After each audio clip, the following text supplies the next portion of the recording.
SMJ blog channel থেকে আপনাদেরকে আসসালামু আলাইকুম। আজ আমি সিলভার কাপ মাছ দিয়ে মাছের চপ বানাবো। তো মাছের চপ বানাতে গিয়ে আমার সাথে অনেক দুর্ঘটনা ঘটে গেছে, তা আপনাদের সাথে শেয়ার করব।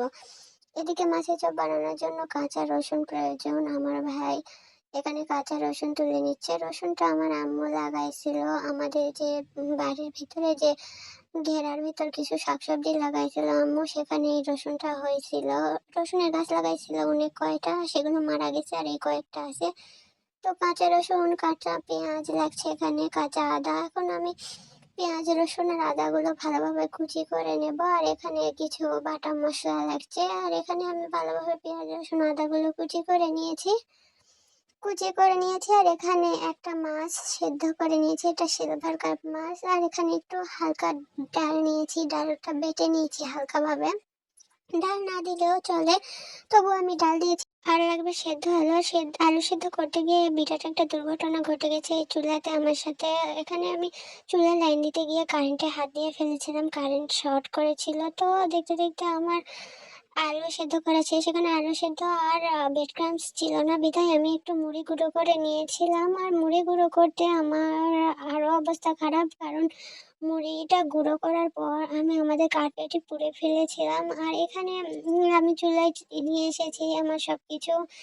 বলতে তো আমার তেমন ভালো লাগছে না ভিডিওতে। তো এখানে কড়াইতে আমি তেল দিয়ে পেঁয়াজ মরিচ দিয়েছি। আর এখানে আমি মাছ আর ডালটা একসাথে দিয়ে ভালোভাবে ভেজে নিচ্ছি। ভালোভাবে ভেজে নিতে হবে, একদম ঝরঝরা করে নিতে হবে। আর আলুর যে গায়ের যে পানি সেটা মেরে মেরে ফেলে দিতে হবে। তো আমি এখানে আলুটা ভালোভাবে ভেজে নিচ্ছি।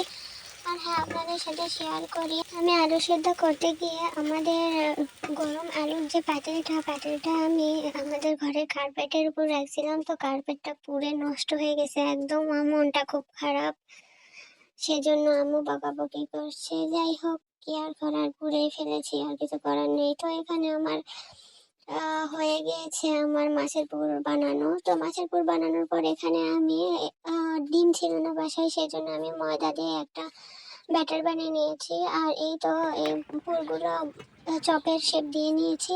চপগুলো এখন ব্যাটারে ডুবিয়ে এখানে ব্রেড ক্রাম্বস তো নেই, আপনাদের সাথে বলেছি, মুড়ির ঝুড়োর উপর রেখে ভালোভাবে মুঠো করে নিচ্ছি। মুঠো করে এইভাবে একটা একটা করে সবগুলো মুঠো করে নিতে হবে। আজকে আমার কেমন জানি ভয় দিতে ভালো লাগছে না, তাই উল্টাপাল্টা হয়ে যাচ্ছে। তো এইভাবে এক এক করে সবগুলো আমি মুঠো করে নেব। মুঠো করা হয়ে গেলে এগুলো আমি ভালোভাবে হালকা তেলে ভেজে নেব। তো হালকা তেলে ভাজতে গিয়েও একটা সমস্যা হয়েছে আমার, হালকা তেল দিতে গিয়ে আমি কড়াইতে বেশি করে তেল দিয়ে ফেলেছি। যাই হোক, কি আর করার, বেশি করে দিয়েই ফেলেছি, এখন নষ্ট তো করা যাবে না, সেজন্য আমি ওইগুলো তেলেই ভেজে নিলাম। আর ভাজতে গিয়ে আমার সাথে যা অবস্থা হয়েছে, আমার এতগুলো দুর্ঘটনা ঘটার পর আমার রান্নার প্রতি কোনো মনোযোগই ছিল না, সেজন্য আমি আমার ভাজতে গিয়ে সব চপগুলো নষ্ট হয়ে গেছে। অর্ধেকের বেশিরভাগ চপই আমি নষ্ট করে ফেলেছি, একদম ঝুরো ঝুরো হয়ে গেছে। সেজন্য মনটা খুবই খারাপ লাগছে, ভালো লাগছে না। তো অর্ধেকের বেশিরভাগ চপই আমার ঝুরো ঝুরো হয়ে নষ্ট হয়ে গেছে। আর দুই চুলায় যেহেতু আমি রান্না করছি, রান্নার সাথেও পেরে উঠছি না, সব দিক দিয়ে একদম বাজে অবস্থা আজকে আমি ফেস করছি। তো এই তো দেখুন, এখানে